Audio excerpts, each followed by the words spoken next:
malam berdesir pelan di antara rumpun pisang yang lebat. Di sebuah desa terpencil pedalaman Jawa, rumah-rumah kayu tua menyambut malam dengan sunyi.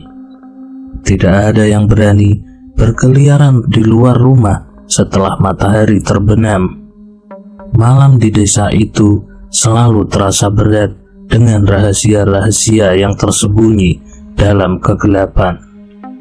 Namun, satu peristiwa menakutkan terjadi di kebun pisang milik Pak Sugi, seorang petani tua yang hidup sendiri di rumahnya. Sejak seminggu yang lalu, ketika bulan purnama mengintip di antara pepohonan, ada sesuatu yang aneh terjadi di kebun pisangnya. Suara-suara aneh terdengar, langkah-langkah gemetar merayap di antara pohon-pohon pisang, dan terkadang bayangan hijau memayungi kebun itu. Namun sebelum kita lanjut ke cerita ini, buat kalian yang baru bergabung di channel ini, jangan lupa kalian klik tombol like, subscribe, dan hidupin tombol notifikasinya agar kalian tidak ketinggalan cerita terbaru dari channel ini. Bagaimana kelanjutan cerita kali ini? Langsung saja kita simak ceritanya.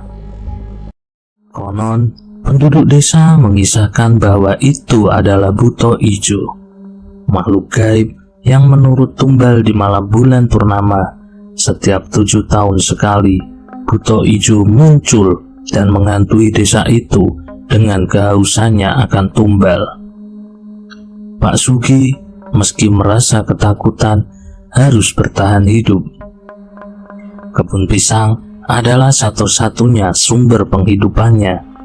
Dia menutup diri di rumahnya setiap malam, berdoa agar tidak dihampiri oleh kehadiran menakutkan Buto Ijo.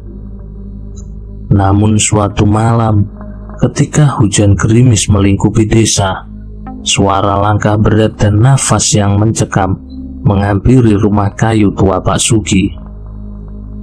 Dari balik jendela, Pak Sugi melihat sesosok bayangan hijau besar berdiri di tengah-tengah kebun pisangnya.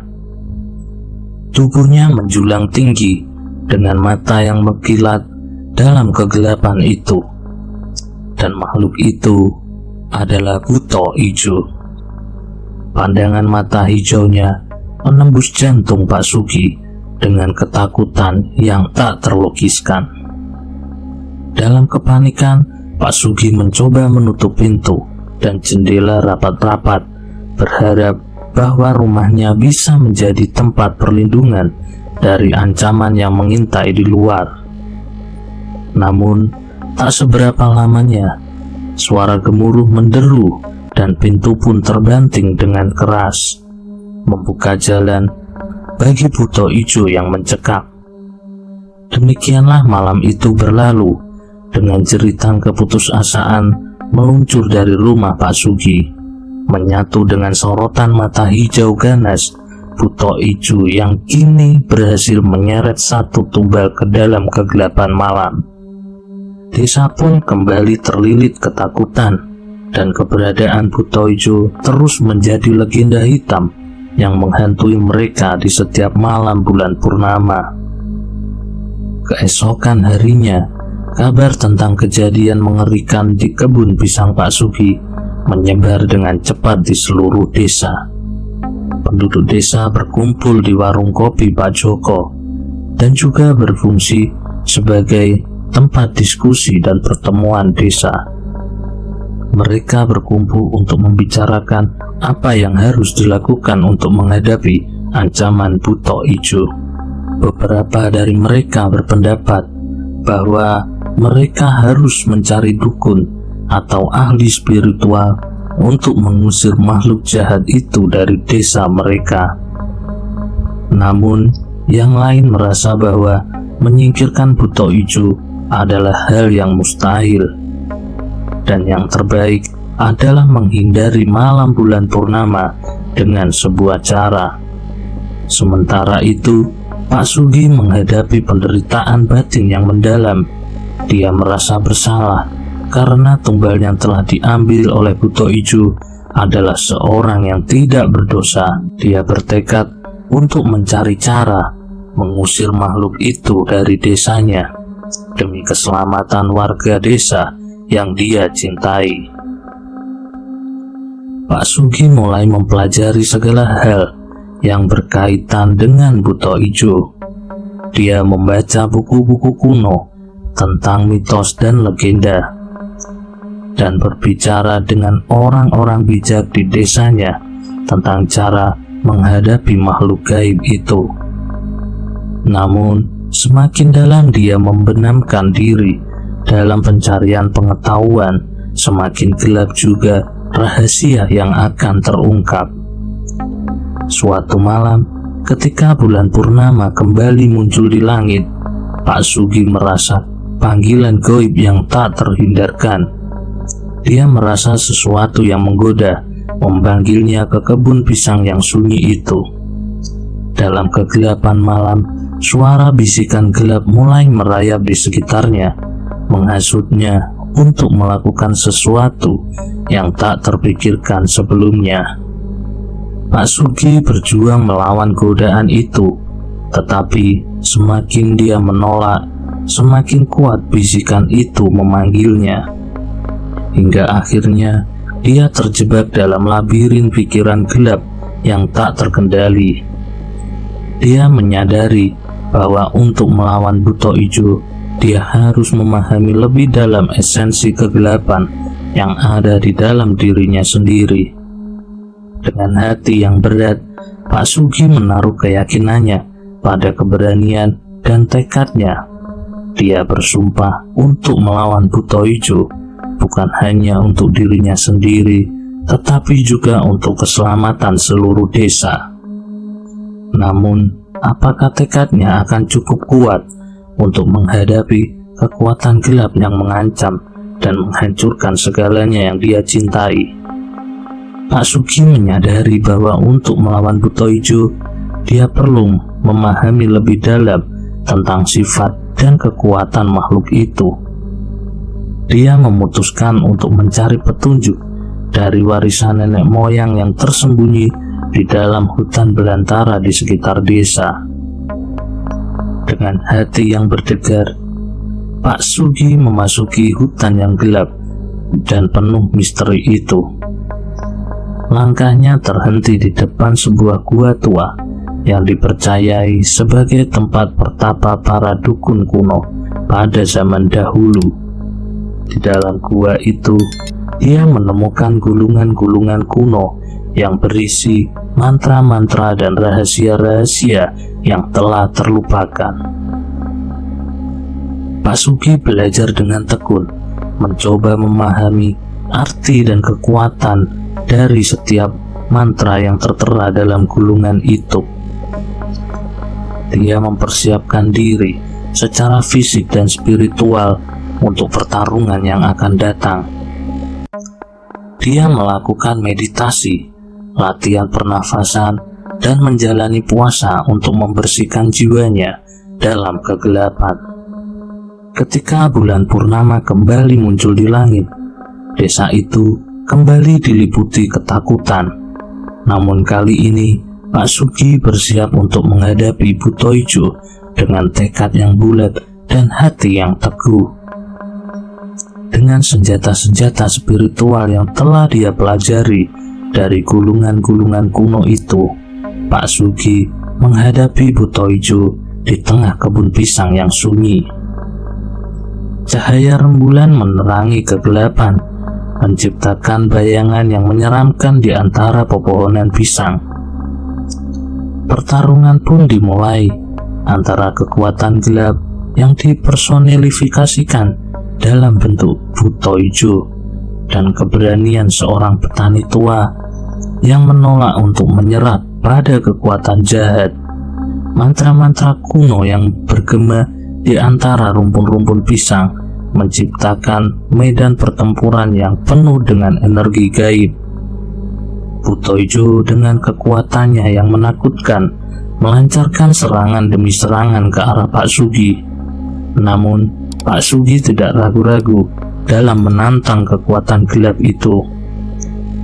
Dengan keberanian dan ketekunan yang tak tergoyahkan, dia mampu membalas setiap serangan dengan kekuatan spiritual yang dimilikinya.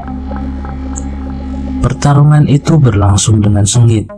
Di bawah cahaya rembulan yang bersinar terang, suara-suara mistis menggema di antara pepohonan, menciptakan suasana yang menegangkan dan penuh dengan rahasia.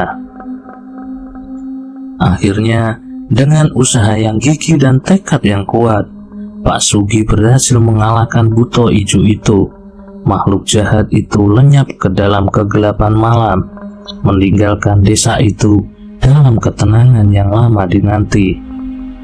Namun, kemenangan itu tidak datang tanpa harga. Pak Sugi tersungkur ke tanah, kelelahan, dan terpenuhi oleh rasa sakit. Namun di mata para penduduk desa, dia adalah pahlawan yang telah menghadapi kegelapan untuk menyelamatkan mereka semua. Dalam kemenangan yang dirayakan itu, Pak Sugi menyadari bahwa kekuatan sejati tidak hanya terletak pada mantra dan sihir, tetapi juga dalam keberanian untuk menghadapi kegelapan yang ada di dalam diri manusia itu sendiri. Dan dengan itu, legenda tentang buto ijo dan petani tua yang berani itu akan terus dikenang dalam cerita-cerita yang akan diceritakan dari generasi ke generasi. Meskipun kemenangan atas buto ijo membawa suatu bentuk kedamaian bagi penduduk desa tersebut, jejak ketakutan dan kegelisahan masih menyelinap di antara rumah-rumah kayu dan rumpun-rumpun pisang. Setiap malam purnama, bayangan masa lalu terulang dalam mimpi para penduduk desa, mengingatkan mereka akan ketidakpastian yang pernah melanda.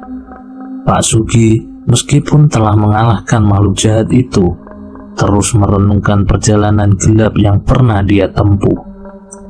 Dia sadar bahwa dunia gaib masih penuh dengan misteri yang belum terpecahkan, dan keberadaan buto ijo hanyalah salah satu dari banyak keajaiban yang ada di dunia ini. Dengan tekad yang baru ditempa dari pertarungan melawan kegelapan, Pak Sugi memutuskan untuk berbagi pengetahuannya dengan generasi berikutnya. Dia mulai mengajar anak-anak desa tentang kekuatan spiritual, tentang bagaimana menghadapi ketakutan, dan tentang pentingnya menjaga kedamaian di hati.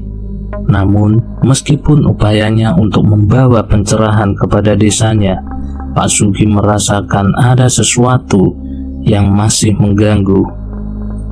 Bayangan buto ijo terus menghantui pikirannya, mengingatkannya pada harga yang harus dibayar untuk kedamaian yang mereka nikmati saat ini. Suatu malam, ketika bulan purnama sekali lagi muncul di langit, Pak Sugi merasa panggilan dari kegelapan yang belum selesai. Dia merenungkan, apakah benar-benar mungkin untuk memusnahkan kejahatan itu sepenuhnya? Ataukah kegelapan adalah bagian alami dari keseimbangan dunia? Dalam kegelapan yang merayap, Pak Sugi menyusun jejak-jejak masa lalu, mencari jawaban yang belum terungkap. Di tengah kebun pisang yang pernah menjadi medan pertempuran, dia menemukan kehadiran yang tak terduga. Seorang anak muda yang memandanginya dengan mata yang penuh kepenasaran.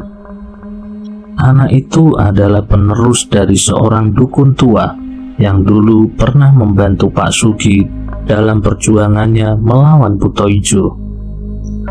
Dengan penuh kegembiraan, anak muda itu menceritakan kisah-kisah tentang keajaiban dan kegelapan yang menyelimuti desa mereka, dan tentang perjalanan spiritual yang menjadi warisan nenek moyang mereka. Dari malam itu, Pak Sugi memutuskan untuk mengabdikan sisa hidupnya untuk membimbing anak muda itu, membantu mereka memahami dunia spiritual dan menghadapi tantangan yang mungkin datang di masa depan.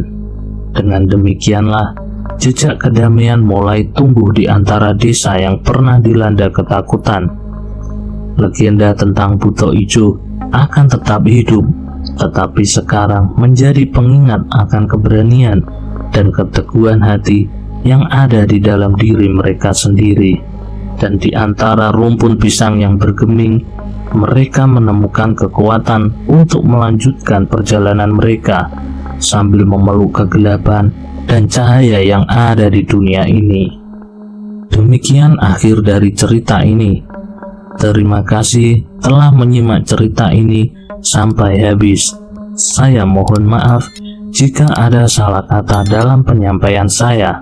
Saya pamit undur diri. Sampai jumpa di cerita berikutnya.